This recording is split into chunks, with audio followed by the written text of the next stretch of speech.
एते दिन बना छल झाझरा आब आना हरियर रे लालना रे एते दीना सीता छली बाझिना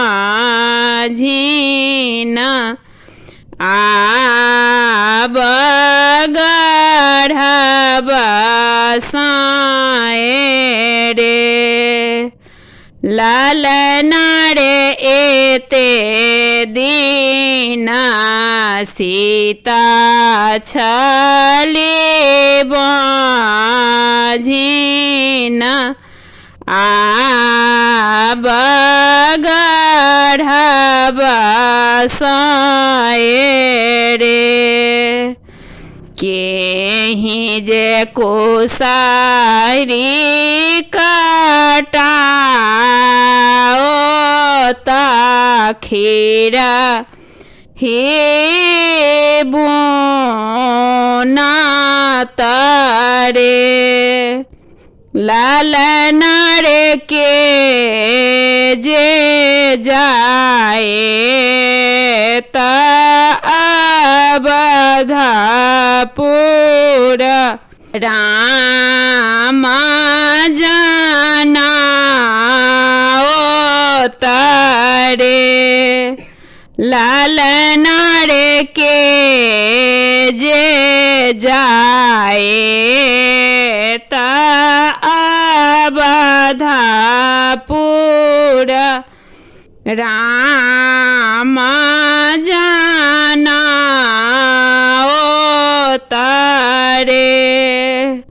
हनुमंत कोसाहरी काटत खीरा हरि बोना तारे लालना रे हनुमंत जाए ता अवधपुर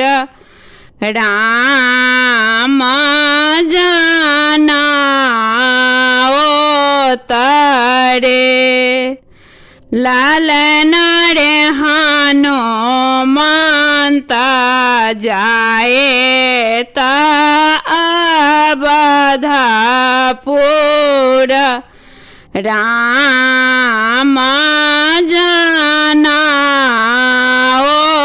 तारे माना छल पियर पहिरा ताहो होरिला गोदली ताहो रे राम के दाहिन भाग में बैसी ताहो कौशल्या चुमावी ताहो रे लालना रे रामा के दाहिने भाग बैसी ताहो कौशल्या चुमावी ताहो रे।